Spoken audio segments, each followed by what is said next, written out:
Question, what's your opinion on in-box and out-of-box collecting? I'm an in-box collector, but I mostly collect TMNT.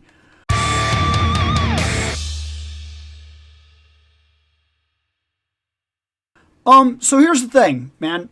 Realistically, I've talked about this a lot. There are a lot of benefits to collecting in-box and out-of-box. And I've never done a video specifically like covering certain things, but there are pros and cons to the idea. Okay. Pro. Chair. I know. You're like, what? Look, as an in-box collector, when I get my figure, I instead would have had Lex, not chair. Now I can toss Lex to the side, because who cares? Chair. That's what I wanted it for anyway. As an opener, another pro to being an opener, I get to move around the figure, see it, touch it, change its head, swap its hands. As another opener, when I go to a convention, my figures are a little cheaper. Sometimes this isn't true. Sometimes I do have to buy them in the box and then open them myself. But sometimes I may have been lucky enough that I could have found him in a bin, in a baggie. Like, they just throw this guy in a bag and he's got his sword, and I know that he's got the sword and he's got this and he's got that, and I look at him in the bag and they're like $5 and I'm like, here you go, man, and I leave. That's pretty cool, because relatively knock off about 30% of the value because you opened it. And that's considering that it's still in good condition. Like, say I sold this guy loose. If he's in good condition, he has all of his parts, remove 30% of his value because of the fact that he's not boxed. That's relatively what your thought process is. So my figures can be a little cheaper. Sometimes if I don't care necessarily about the condition, if I get into something like customizing as an opener, it's easier for me to open something, keep it for a while, and then if I find out later, like this Superman doesn't really do it for me, well, I have a couple of options. I can sell him as a loose. Somebody out there probably wants him, if I'm not stupid about my prices. Or, as an opener, I can make the attempt myself. Like, what's a Superman costume that I was really into? Well, I can work on my painting skills, or I could try something myself. Like, I could take the Superman, like the Action Comics Superman that I no longer necessarily care about, and if I wanted, I could try to paint him red. I know that sounds very specific, but when I was growing up, there was an arcade machine, a Superman arcade game, and I played it with my dad, and I always picked the red Superman because I was young, and that was different, and there was nothing more to it than that. Just, oh cool, he's got a red suit. That was it. That's being a kid. And, like, you don't need to worry about the story or anything. This one's green or blue.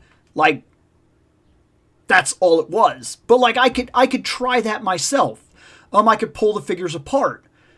There are negatives. One of the positives is I can fit a lot more on my shelves. They look different. I could change the way they look all the time. Like, I could set up battle scenes and do photography and all these extra little things that I personally like to do. I could do little skit comedies like the Dumb Face Skeletor videos. Like, I could do all these different things that I like to do as a loose collector. But, that being said, there are benefits to being an in-box collector. One, it's a little neater. I mean, it is. And you don't have to worry about some of the things that I have to worry about.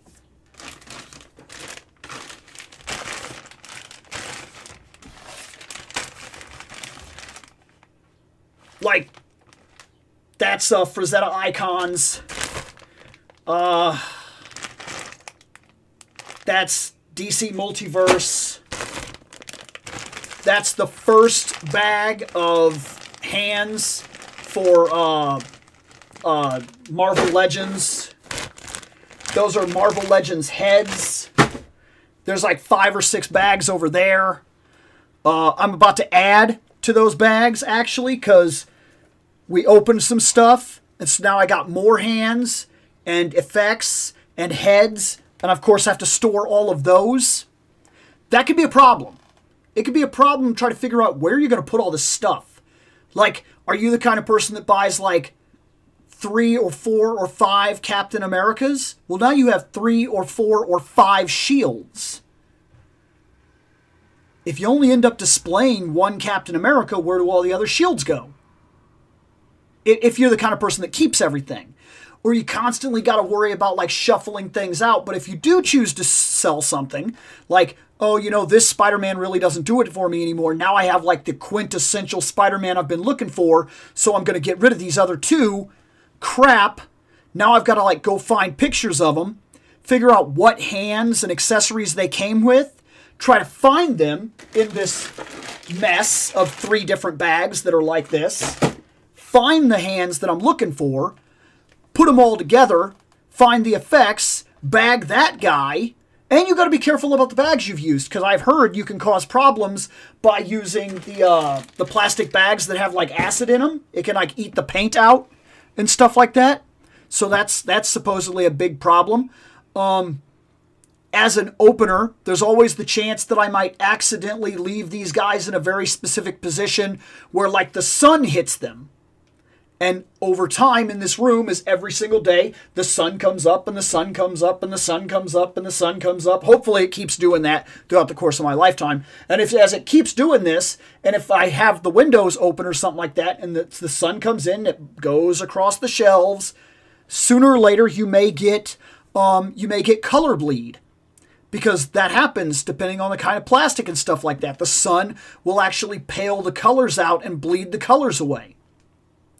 I've seen stickers where if you leave it out in the sun, the stickers go completely white. Do I understand the science behind that? No. I'm sure I could figure it out, to be fair. And maybe, now that I think about it, it'd be cool to know why that happens. I would be interested to see a video where somebody specifically talks about why plastics in the sun lose their color. Like, that would be interesting to me. I'd be interested in that. There's also the possibility, by the way, as an opener, that maybe you make a big display like this, and maybe everything seems fine.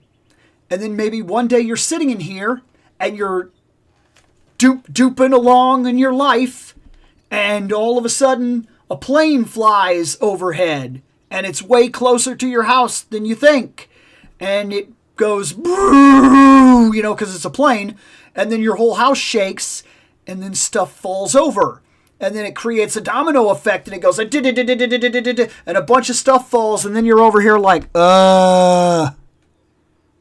crap. And you got to get up and go fix it. That's a problem for loose collectors and whatnot. In-box collectors also get this cool thing that they can do where they can, like, if you're an in-box collector, one cool thing you can do is if you have a spare room, like a basement or a garage that doesn't get used or something of that nature, you could create a makeshift toy store. Like your own little toy store, like going back in time. You can buy the shelves and racks and hang them up, and you could actually go out every day. I've seen people do this with like VHSs where they make like little video stores and stuff like that. Like this one guy rebuilt a Blockbuster in his 2-stall garage. That's what it is. He goes out there, and when he flicks the lights on, it's a Blockbuster. He has standees, and he has like a middle area, and that's where he goes when he's going to go get one of his movies. He wants to watch a movie that day, he'll like go out there, and that's where he keeps all of his films. So where he keeps all his DVDs, his Blu-rays, his 4K, his VHS, he keeps them in this makeshift Blockbuster that he created. That's cool. I've seen people do this with toys. I've seen people that are in-box collectors that create miniature toy stores. I can't really do that. I can create like a thrift store where I can just throw a bunch of toys all over the place, and maybe if you're lucky you can dig through the bins and find something that's cool. Like, that's what I can do. Chances are, if you are an inbox collector, most of your figures will be in better condition than mine for their entire lifetime. But I would argue that if you bought Mondo Tila and you just keep her in a box, you will never experience the full figure. Like, this is fantastic work. And anybody that's an inbox collector will never hold this in their hands. They will never turn it and notice every detail. In some cases, and we're just going to use Tila's butt for this, you will never see that. Ever. Because chances are, if you are an inbox collector, you will never remove said figures from the boxes, and you will never see certain angles from them. Like, when I open up Elecman and I look him over and I actually get to see the vents on the back and those 3 little dots and tiny little details that are like worked into the figures, and like the ears on the side of the head and like all the little vent things and everything, and the separation of color. These are like little pieces of art. There's so much detail in even the simplest figure. Tigra is like holding a piece of Frank Frazetta artwork in your hand. I know this is still the broken one. It's still on my desk. I did that video with her and I've never moved her. If you keep Tigra in the box, you will never see these cheeks. It's never going to happen. Not that it matters. I'm just saying in general. There are downsides.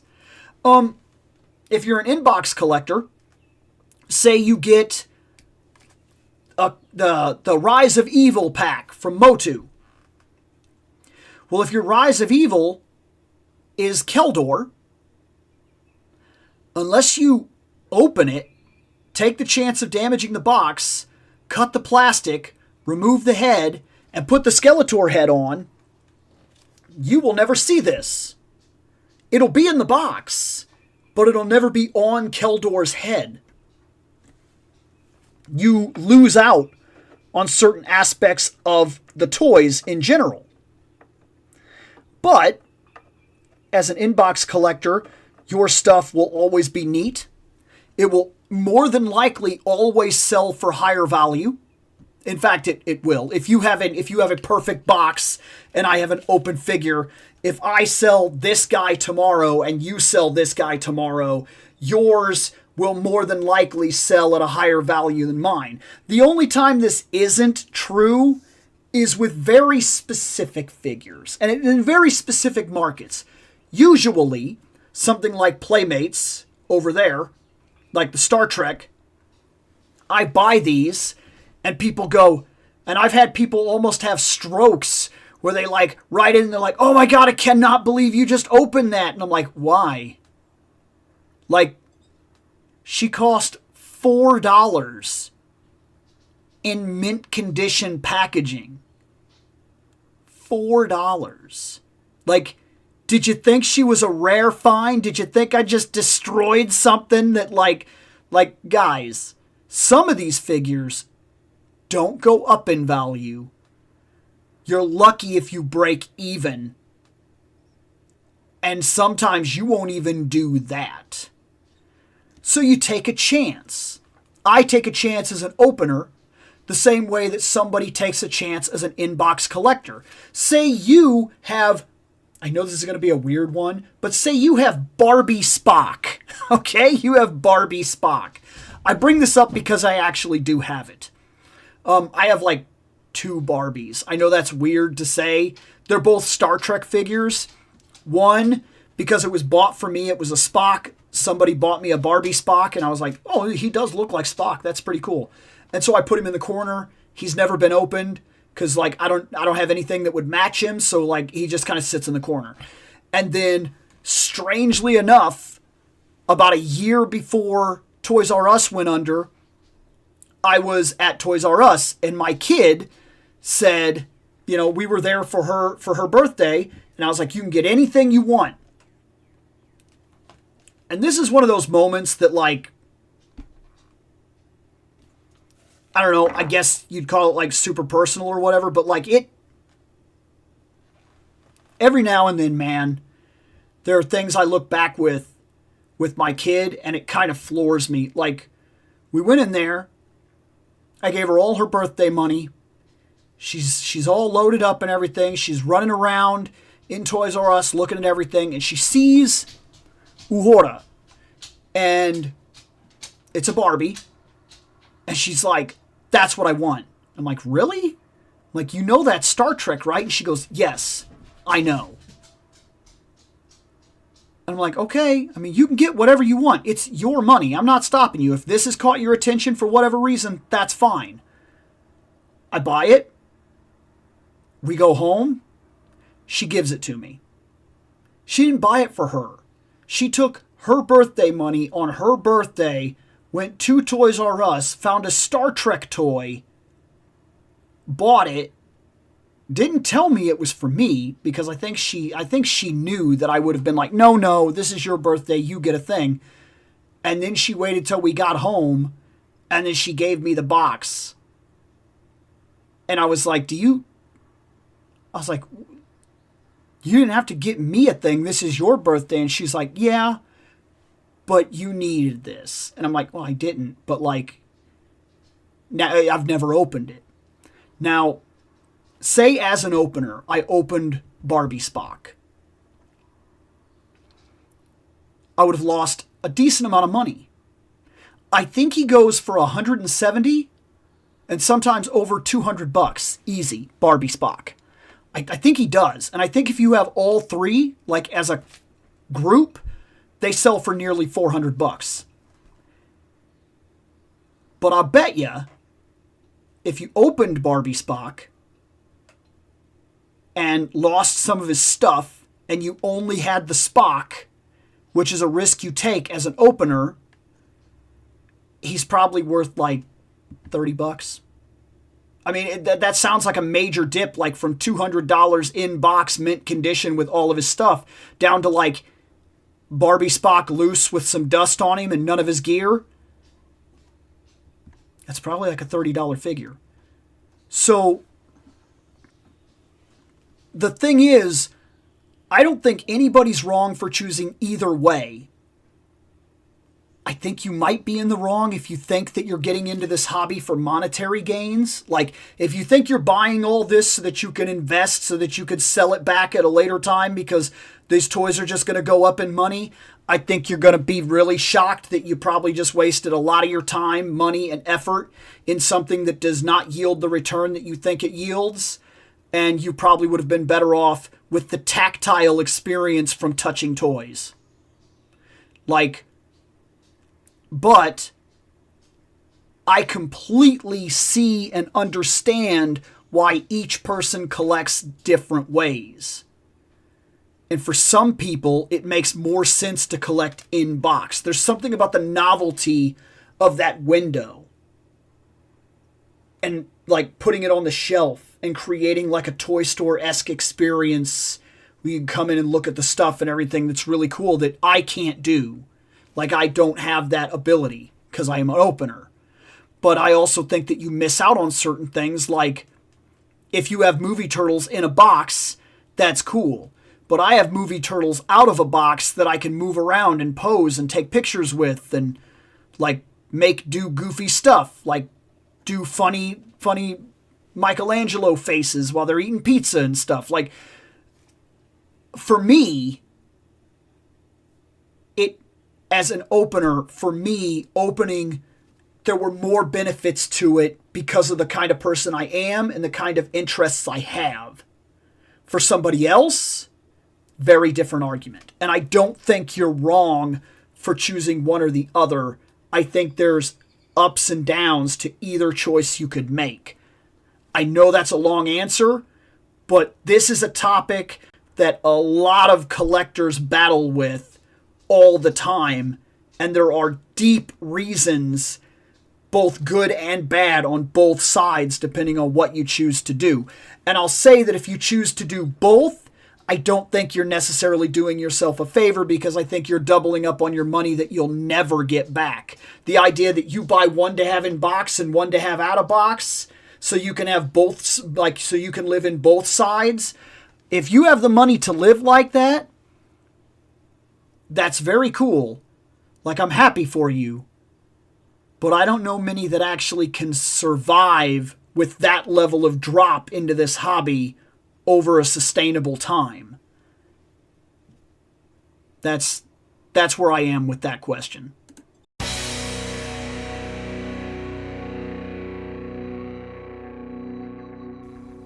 I have spoken. Take what you will from it.